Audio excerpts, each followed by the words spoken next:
जी तो अस्सलाम वालेकुम students, welcome back to the next video.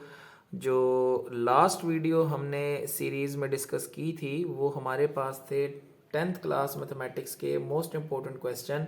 हमने चैप्टर 1, 2, 3, 4 लास्ट वीडियो में डिस्कस कर लिया था। अगर आपने वो लास्ट वीडियो नहीं देखी तो वो फर्स्ट हाफ बुक है, पहले 4 चैप्टर्स, वो आप लोग देख लें। मैं ऊपर आई बटन में उसका लिंक शेयर कर दूंगा आपके साथ, तो वहां से जाकर आप उसको पहले क्लिक करके वो वीडियो देखें। उसमें मैंने कुछ क्वेश्चंस सॉल्व भी करवाए थे, सारे क्वेश्चंस रेशियो प्रोपोर्शन के एंड सो ऑन। तो आप पहले उस वीडियो को वॉच करें। और मोस्ट इंपॉर्टेंट क्वेश्चंस हैं, चैप्टर 1 से भी लॉन्ग आता है, 2 से भी लॉन्ग आता है, 3 से भी लॉन्ग आता है, 4 से भी लॉन्ग आता है। तो अगर आप पहले 4 चैप्टर भी पढ़ लेते हैं तो आपके लॉन्ग क्वेश्चन एटलीस्ट बोर्ड में पूरे हो सकते हैं। But still next half book cover करना भी ज़रूरी है। तो अब हम इसमें 5, 6, 7 to 13 सारे डिस्कशन करेंगे। So let's start this video. Mathematics 10th class most important chapter number 5 and 6 के जो क्वेश्चंस हैं, चैप्टर 5 और 6 से भी लॉन्ग क्वेश्चन आता है। चैप्टर नंबर 5 शॉर्ट क्वेश्चन जो है इसमें यूनियन और इंटरसेक्शन और कॉम्प्लीमेंट्स के कॉन्सेप्ट हैं, इसके अंदर आपको पता होगा। और मैं फिर भी स्टिल आपको थोड़ा सा गो थ्रू करवा देता हूँ इसमें। जस्ट लाइक अगर हमारे पास एक यूनिवर्सल सेट है और एक बी का सेट है, तो हमने बी का कॉम्प्लीमेंट फाइंड करना है इसके अंदर। तो आप ये देखें, अगर हमारे पास एक यू सेट है, इसमें 1, 2, 3, 4, 5, 6, 7, 8, 9, 10 तक की वैल्यूज़ हैं। और एक बी सेट है हमारे पास, उसमें सिर्फ 3, 5 और 7 की वैल्यूज़ हैं। तो बी का कॉम्प्लीमेंट का मतलब होता है यूनिवर्सल सेट में से बी को माइनस कर दें। अगर यूनिवर्सल सेट में से बी को माइनस कर दें तो ये 3 इस यूनिवर्सल से माइनस हो जाएगा, 5 इस यूनिवर्सल से माइनस हो जाएगा और 7 इस यूनिवर्सल से माइनस हो जाएगा। तो रिमेनिंग वैल्यूज जो यूनिवर्सल सेट की बचेंगी, जो पहले सेट की वैल्यूज होती हैं वो हमेशा लिखते हैं। तो वैल्यूज बचेंगी 1, 2, 4, 6, 8, 9, 10। तो ये कॉम्प्लीमेंट का कॉन्सेप्ट है, दिस इज द आंसर। ठीक है, इतना सा कॉन्सेप्ट है बस। तो ये शॉर्ट क्वेश्चंस में आते हैं इस तरह के सवाल। सेम इसी तरह ये बाइनरी रिलेशन, इंटरसेक्शन और यूनियन का कॉन्सेप्ट है। इसमें इंटरसेक्शन में कंबाइन करते हैं। तो इंटरसेक्शन में इसका आंसर इसमें 4 है, इसमें 4 है, इसमें 9 है और इसमें भी 9 है, तो 4 और 9 इसका आंसर आ जाएगा। यूनियन में हम इसको कंबाइन करके लिखते हैं 1, 2, 4, 5, 7, 9। तो कंबाइन करके एक ही सेट में सारे नंबर्स आ जाएंगे। एल क्रॉस एम में इसके हर नंबर को इसके हर नंबर से क्या करेंगे, बाइनरी रिलेशन में क्रॉस करेंगे। Just like L is equal to, अगर हमारे पास है ए बी सी और एम सेट है 3 और 4, एम जो सेट है हमारे पास वो है 3, 4। तो इसके हर सेट को इसके दूसरे सेट के हर एलिमेंट से मल्टीप्लाई करना है। तो ए को 3 से करेंगे तो ये आ जाएगा a, 3। फिर ए को 4 से करेंगे तो a, 4। देन बी को 3 से करेंगे तो b, 3। Again b, 4। फिर सी को करेंगे तो c, 3। सी को 4 से करेंगे c, 4। तो टोटल बन गए 1, 2, 3, 4, 5, 6। और इसके टोटल एलिमेंट्स कितने हैं, 3। इसके टोटल एलिमेंट्स कितने हैं, 2। तो 3 को 2 से मल्टीप्लाई करें तो वैसे भी 6 आंसर आता है। तो इससे भी हम वेरीफाई कर सकते हैं कि हमारा आंसर सही है या ख़राब। सेम इसी तरह एल क्रॉस एम के ये सिर्फ नंबर चेंज है, अल्फ़ाबेट्स चेंज है, बाकी find L cross M same similar method से करना है। सेम इसी तरह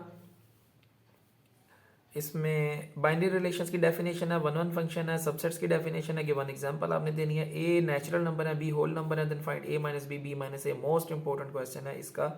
उसके बाद if y is equal to -2, 1, 2, then make 2 binary relations y cross y। Same इसी तरह y क्रॉस y से 2 बाइनरी रिलेशंस निकालने हैं। ये मोस्ट इंपॉर्टेंट क्वेश्चन है जो बोर्ड में आए हुए हैं। इसमें से मैं एक करवा देता हूँ आपको।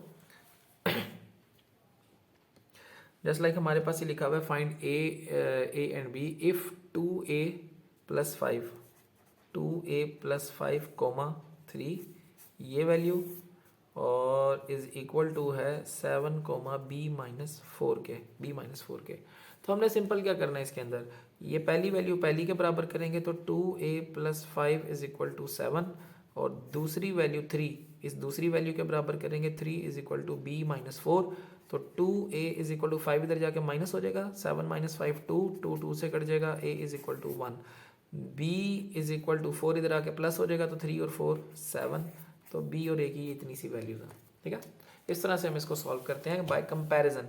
बोथ साइड पे कंपेयर करके पहली वैल्यू पहली के बराबर, दूसरी वैल्यू दूसरी के बराबर, पहली वैल्यू पहली के बराबर, दूसरी वैल्यू दूसरी के बराबर, तो हम यहाँ से इसको सॉल्व कर सकते हैं। सेम इसी तरह राइट ऑल सबसेट, इसके 4 सबसेट बनेंगे क्योंकि ए और बी 2 डिजिट्स हैं। जब 2 डिजिट्स या 2 अल्फ़ाबेट्स हो अंदर तो 2 की पावर जितने अंदर अल्फ़ाबेट्स होते हैं वो आती है, तो टोटल इसके आंसर आएंगे 4। L cross L, A B C को ए बी सी से ही क्रॉस करना है, just like this. L cross M जैसे फाइंड किया था वैसे ही हमारे पास ये वाला क्वेश्चन भी एल क्रॉस एल, इसके टोटल 3 अल्फ़ाबेट्स हैं और दूसरे में भी एल में 3 अल्फ़ाबेट्स होंगे, तो 3 × 3 टोटल 9 इसके पेयर बनेंगे। ठीक है, नेक्स्ट इसके अंदर लॉन्ग क्वेश्चन अगर हम देखें तो ज़्यादातर इसमें से डिमॉर्गन लॉ का लॉन्ग क्वेश्चन आता है, जस्ट लाइक दिस। ये हमारे पास क्वेश्चन नंबर 3 देखें डिमॉर्गन लॉ, क्वेश्चन नंबर 4 देखें ये भी हमारे, ये डिमॉर्गन लॉ नहीं है, क्वेश्चन नंबर 3 डिमॉर्गन लॉ है। सेम इसी तरह ये भी डिमॉर्गन लॉ की स्टेटमेंट है, लेकिन ये स्टेटमेंट लिखी है, डिमॉर्गन लॉ का वर्ड यूज़ नहीं किया, तो ये डिमॉर्गन लॉ की स्टेटमेंट, सॉरी ये डिमॉर्गन लॉ की स्टेटमेंट नहीं है। डिमॉर्गन लॉ में यहाँ पर इंटरसेक्शन होना चाहिए था, ए इंटरसेक्शन बी का whole complement, A complement union B complement. ठीक है, तो बहरहाल अगर आई थिंक सो या तो ये मिसप्रिंट हो गया, यहाँ पर इंटरसेक्शन ही होना चाहिए था, बट स्टिल आप देख लीजिएगा अगर यहाँ पर माइनस से वेरीफाई ना हो तो फिर यहाँ पर डेफिनेटली इंटरसेक्शन होगा। या तो ये इसका ही क्वेश्चन है या फिर इसमें जो क्वेश्चन इसका पार्ट 2 बनेगा इसको भी सॉल्व कर सकते हैं, या फिर इसका पार्ट 2 बनेगा A intersection B whole complement is equal to A का कॉम्प्लीमेंट यूनियन बी का कॉम्प्लीमेंट। या तो ये वेरीफाई हो जाएगा या फिर डिमॉर्गन लॉ का ये क्वेश्चन होगा। ठीक है, सेम इसी तरह ये डिस्ट्रीब्यूटिव लॉ का क्वेश्चन है, ए बी सी दिया हुआ है और ये डिस्ट्रीब्यूटिव लॉ लिखा हुआ है। सेम इस तरह ये डिमॉर्गन लॉ की दोनों स्टेटमेंट्स हैं, जैसे ये मैंने लिखी और ये वाली स्टेटमेंट सिमिलर है। ठीक है, तो ये डिमॉर्गन लॉ का क्वेश्चन है और सेम इसी तरह ये भी आपने left hand side right hand side को वेरीफाई करना है इसका आंसर सेम आता है या नहीं। Moving on to chapter number 6।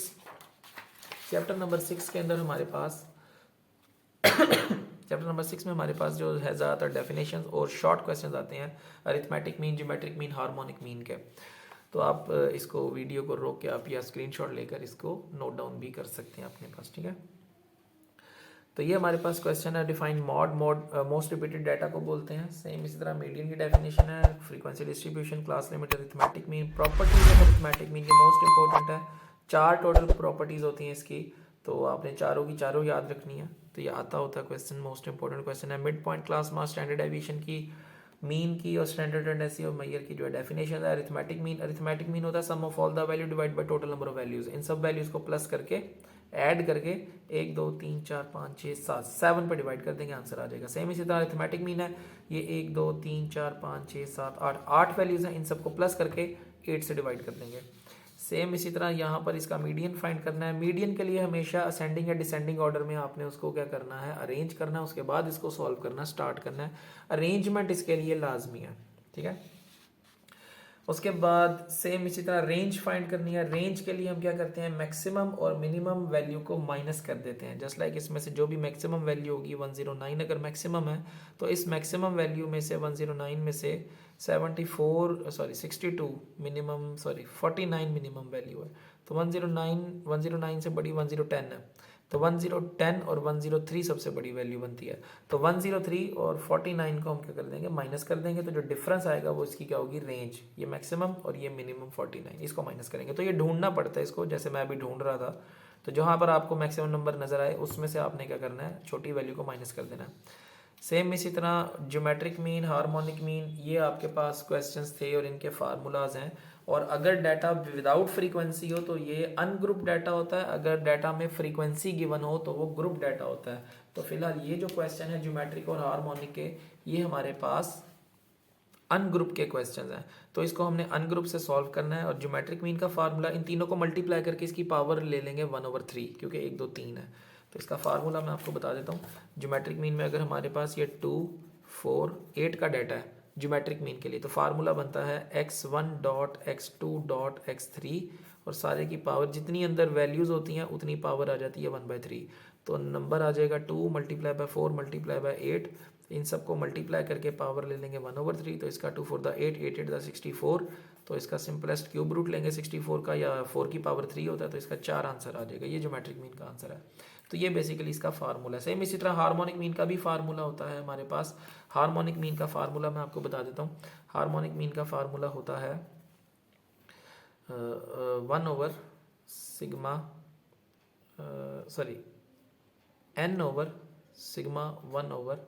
1/n/(1/x), ये हमारे पास हार्मोनिक मीन का फार्मूला होता है, ठीक है। सेम इसी तरह हमारे पास अरिथमेटिक मीन का भी फार्मूला होता है। अरिथमेटिक मीन का फार्मूला होता है X bar is equal to sigma X over N. ये अरिथमेटिक मीन का फार्मूला है, ये हार्मोनिक मीन का फार्मूला है, और ये वाला ज्योमेट्रिक मीन का फार्मूला, ठीक है। तो इस तरह से ये शॉर्ट क्वेश्चंस आपने सॉल्व करने हैं। अब इसके लॉन्ग क्वेश्चन की तरफ अगर देखेंगे तो मैक्सिमम इसमें से स्टैंडर्ड डेविएशन या वेरिएंस के लॉन्ग क्वेश्चंस आते हैं। Standard deviation, variance, arithmetic mean using indirect method से अरिथमेटिक मीन भी आ सकता है इसमें, no doubt. And again by direct method और इनडायरेक्ट मेथड से हमने इसमें क्या करना है, कंप्यूट द मीन। मीन का मतलब है अरिथमेटिक मीन, तो इसमें डायरेक्ट मेथड से हमने अरिथमेटिक मीन भी फाइंड आउट करना है। तो ईजीएस्ट में, और ये सारे एग्जांपल के क्वेश्चन है, ये भी एग्जांपल है और ये भी एग्जांपल का क्वेश्चन है, तो बुक में से भी आपको इसका सोल्यूशन मिल जाएगा, ठीक है। चैप्टर नंबर 7 से ऑनवर्ड अब हम लोग चलते हैं इसमें, ये 5 डन। चैप्टर नंबर 7 से अगर हम देखें, चैप्टर नंबर 7 से 13 की एक ही फाइल है। चैप्टर नंबर 7 to 13 एक ही फाइल के अंदर हम इसको डिस्कस कर लेंगे, ठीक है, सारा कुछ। तो इसमें इतना ज़्यादा कोई वो कॉन्सेप्ट्स, चैप्टर 7 में तो खैर बहुत ज़्यादा कॉन्सेप्ट्स हैं, लेकिन इसके बाद जो थ्योरम्स के चैप्टर हैं उनमें डेफिनेशन ज़्यादा इंपॉर्टेंट होती हैं। तो इसमें ये डेफिनेशन है, define angle, what is the relation between degree and radian, how many minutes are there in two right angle. एक मिनट में आपको पता होगा टू राइट एंगल में 90 के दो एंगल्स होते हैं, तो कितने मिनट्स उसके अंदर होंगे 90 और 90 के एंगल में, तो टोटल एंगल हम उसमें देखेंगे कितना बनता है 180 डिग्री, और देन 180 डिग्री में हम देखेंगे मिनट कितने होते हैं, ठीक है। तो 180 डिग्री को फिर देन 60 से मल्टीप्लाई करते हैं, सो ऑन। छोटे छोटे कॉन्सेप्ट्स हैं। तो डिफाइन रेडियन, डिफाइन डिग्री। अच्छा, तो एक सवाल हम इसका सॉल्व कर लेते हैं। जैसे ये लिखा हुआ है, how many minutes are there in two right angle. Normally बच्चों के समझ नहीं आता, क्योंकि वो मिनट्स की बात करते हैं तो हमारे जहन में क्लॉक आती है, और दो राइट एंगल में हमें पता है कि एक राइट एंगल ये 90 3 और एक 6, तो टोटल यहाँ पर 30 मिनट बन सकते हैं अगर हम घड़ी के हिसाब से या क्लॉक के हिसाब से सोचें, लेकिन ये कॉन्सेप्ट गलत हो जाता है। हमें पता है कि एक डिग्री के अंदर 60 मिनट होते हैं, एक डिग्री में 60 मिनट होते हैं, तो दो राइट एंगल में ये 90 और ये 90 प्लस 90 में टोटल हमारे पास कितना एंगल है 180 डिग्री, 90 प्लस 90, तो 180 डिग्री में हमारे पास कितने मिनट होंगे। अगर एक डिग्री में 60 मिनट है तो इस 60 को 180 से क्या कर देंगे मल्टीप्लाई, तो हमारे पास आंसर आ जाएगा आई थिंक 10800। ये हमारे पास इतने मिनट होंगे, तो 10800, ठीक है। तो इस तरह से हम इसको सॉल्व करते हैं। सेम इसी तरह डिग्री टू रेडियन और रेडियन टू डिग्री कन्वर्जन है। अगर हमारे पास कोई भी एंगल हो लाइक 225 डिग्री और इसको हमने रेडियन में कन्वर्ट करना है, तो पाई बाय 180 से मल्टीप्लाई करते हैं।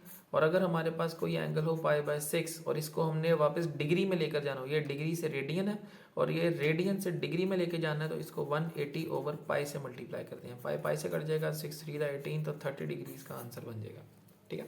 तो इस तरह के क्वेश्चन सॉल्व करने वाले हैं। इसमें भी कन्वर्ट करना है इसको और इसको डिग्री में, तो इसको 180 ओवर पाई से मल्टीप्लाई करेंगे, just like this, 180 over pi से मल्टीप्लाई करेंगे। Find theta when L is equal to R, तो इसमें हमारे पास एक फार्मूला लगता है, अगर आपको याद होगा, L is equal to R theta. कोई सी दो वैल्यूज गिवन हो तो हम तीसरी फाइंड कर सकते हैं। तो ये L is equal to R theta के क्वेश्चन है। इसमें रेडियस फाइंड करना है, लेंथ और रेडियन गिवन है। एंगल जैसे यहाँ डिग्री और मिनट में है, तो एंगल हमेशा हमारे पास रेडियन में होना चाहिए। डिग्री मिनट का आंसर कभी भी वेरीफाई नहीं होगा, सही नहीं होगा। इसमें हमने कैलकुलेट करना है ट्रिग्नोमेट्रिक रेशियोज 270 से, तो टोटल ट्रिग्नोमेट्रिक रेशियोज कितनी होती हैं 6, sine, cos, tan, secant, cosecant और कॉट, टोटल 6 रेशियोज है हमारे पास, तो हमने उसको वेरीफाई करना है। The given point P lies in the terminal side, find the quadrant, और ये लॉन्ग क्वेश्चन में भी आ सकता है, प्लस ये शॉर्ट क्वेश्चन भी मोस्ट इंपॉर्टेंट है, आने वाले सवालों में से सवाल है। तो इसमें हमने पहले टर्मिनल साइड देखनी है। जैसे हमें टर्मिनल साइड का नहीं पता कि फर्स्ट क्वाड्रेंट में है, सेकंड में है, थर्ड में है या फोर्थ में है, तो हमने इस पॉइंट की बेस पे हमने देखना है क्वाड्रेंट कौन सा बनेगा। जैसे -2 और 3 है, तो अब हमें पता है -2 एक्स एक्सिस इधर नेगेटिव और y पॉजिटिव है, तो अपवर्ड जाएगा, तो इट मीन्स ये सेकंड क्वाड्रेंट में जाएगा। तो यहाँ पर कहीं पर ये पॉइंट होगा सेकंड में x नेगेटिव, इधर y पॉजिटिव, तो ये x negative y positive second quadrant में बनेगा। देन इसकी ये राइट एंगल ट्राइंगल बना के, तो फिर हम इसको पाइथागोरस थ्योरम लगा के एंड देन सारी ट्रिग्नोमेट्रिक रेशियोज क्या करते हैं, all 6 trigonometric ratios find out करते हैं। सेम इसी तरह इसके अंदर फर्दर इसमें क्लोजेस्ट क्वाड्रेंटल एंगल बताना है, शॉर्ट क्वेश्चन है। इसमें सिंपलीफाई करना, सेकंड स्क्वायर -1 ये tan स्क्वायर होता है और 1 माइनस कॉस स्क्वायर ये साइन स्क्वायर के बराबर होता है। ये आइडेंटिटीज हैं और ये 7.4 के क्वेश्चंस भी हैं, ठीक है। सेम इसी तरह नेक्स्ट शॉर्ट क्वेश्चन पर अगर हम चलते हैं तो यहाँ पर वेरीफाई करना है left hand side right hand side के बराबर है। ये 7.4 के क्वेश्चन है सारे, left hand side right hand side के बराबर। ये प्रूफ दैट के क्वेश्चन है कि वेरीफाई करना है लेफ्ट और राइट आपस में बराबर है या नहीं। सेम इसी तरह what is angle of depression, ये 7.5 की डेफिनेशन है एंड सो ऑन। ये दो क्वेश्चन जो है 7.5 के क्वेश्चन है। मुश्किल नहीं है, इसमें ट्राइंगल बनेगी, इसकी एक स्टोरी टेलिंग है। इसको पढ़कर आपने एक डायग्राम कंस्ट्रक्ट करनी है राइट एंगल ट्राइंगल, और देन उसमें tan theta sine theta cos theta के फार्मूलाज लगाने हैं। Some people have curly brown hair through proper brushing के। तो sine is equal to perpendicular over base, cos theta is equal to base over hypotenuse. इस तरह के formulas आपने use करने हैं, ठीक है। देन इसमें लॉन्ग क्वेश्चन 7.4 से मोस्टली आते हैं और ये सारे 7.4 के ही लिखे हुए क्वेश्चन हैं। आप इसको नोट डाउन भी कर सकते हैं या स्क्रीनशॉट ले सकते हैं, जूम भी कर सकते हैं वीडियो को। अगर आप मोबाइल पर देख रहे हैं वीडियो तो वेरीफाई करना है इसको, लेफ्ट राइट बराबर है, लेफ्ट राइट इक्वल है लेफ्ट राइट। अगर इसमें से कोई क्वेश्चन करवाना है तो आप मुझे कमेंट में बता सकते हैं, मैं आपको उसका सोल्यूशन भी भेज दूंगा या उसके ऊपर एक डेडिकेटेड वीडियो बना लेंगे। Moving on, chapter number 8। Chapter number 8 में से आप इसको सिर्फ स्क्रीनशॉट ले लें या इसको नोट डाउन कर लें। अब चूँकि थ्योरम्स वाले चैप्टर हैं, लास्ट चैप्टर है, तो उसमें मैक्सिमम डेफिनेशन इंपॉर्टेंट होती हैं, लेकिन इसके 3 रिव्यू के क्वेश्चन है, ये भी इंपॉर्टेंट है। इसमें हमने बताना है कि 5, 7, 8 है तो एक्यूट है, ऑब्ट्यूज है, राइट एंगल है। इसमें देखते हैं दो साइड्स अगर तीसरी साइड्स के इक्वल हो तो राइट एंगल होती है, अगर ग्रेटर हो तो ऑब्ट्यूज होती है, और लेस देन हो तो थर्ड साइड से लेस हो तो हम इसको एक्यूट में कंसीडर करते हैं। सेम इसी तरह यहाँ पर एंगल फाइंड करना है, यहाँ पर ट्राइंगल बना के उसमें से हमने कैलकुलेट करना है बी और सी की वैल्यू, ठीक है। सेम इसी तरह चैप्टर नंबर 9। चैप्टर नंबर 9 पर अगर हम मूव ऑन करते हैं तो चैप्टर नंबर 9 में फिर डेफिनेशन है। कॉर्ड की definition, circumference, sector, diameter, radius, segment of the circle, और बस सिमिलरली कॉलिनियर पॉइंट्स और minor arc, major arc, interior and exterior of circle, ये सब डेफिनेशन है और इसकी डायग्राम्स भी हम बना सकते हैं। तो मैं जल्दी से इसकी डायग्राम्स बना देता हूँ सारी। कॉर्ड की अगर हम बात करते हैं, कॉर्ड ऑफ सर्कल की, तो सर्कल के कोई से सर्कमफेरेंस के 2 पॉइंट्स को मिलाने से कॉर्ड बनती है। सर्कमफेरेंस की बात करें तो ये जो आउटर बाउंड्री ऑफ सर्कल होती है, ठीक है, आउटर बाउंड्री ऑफ सर्कल, इसको सर्कमफेरेंस बोलते हैं और इसका फार्मूला होता है 2πr। सेक्टर ऑफ सर्कल की बात करें तो एरिया बाउंडेड बाय 2 रेडियाई, ये 2 रेडियस से मिलकर जो ये एरिया बनता है, एरिया बाउंडेड बाय 2 रेडियाई, ये जो एरिया बनता है जिसको मैंने शेड किया है, ये सेक्टर ऑफ सर्कल होता है। इसका फार्मूला भी होता है एरिया ऑफ सेक्टर का 1/2r² theta, 1/2r² theta. Same इसी तरह डायामीटर की अगर हम बात करें तो डायामीटर होता है, ये कॉर्ड है, लेकिन यही कॉर्ड अगर सेंटर से पास कर जाए, इस तरह सेंटर ऑफ सर्कल से, तो ये chord of diameter of circle बन जाती है, ठीक है। इस तरह से भी हम इसको बना सकते हैं, सेंटर ऑफ सर्कल से जो लाइन पास करती है या जो ऐसी कॉर्ड जो सेंटर से पास कर जाए वो डायमीटर होती है। रेडियल सेगमेंट की बात करें तो सर्कल का ये जो हाफ सेंटर से लेके सर्कमफेरेंस तक के किसी पॉइंट तक का डिस्टेंस होता है, सेंटर से लेके पी तक का डिस्टेंस, ये रेडियस ऑफ सर्कल होता है, रेडियल सेगमेंट भी बोलते हैं। सेगमेंट ऑफ सर्कल होता है area bounded by chord, chord के अंदर जो ये एरिया आ रहा होता है इसको बोलते हैं segment of circle. Collinear points, ऐसे पॉइंट्स जो एक ही लाइन के ऊपर लाई करते हो, लाइक ए, ये पॉइंट बी, ये पॉइंट सी, तो ए बी सी तीनों lies on the same line, तो these points are collinear points.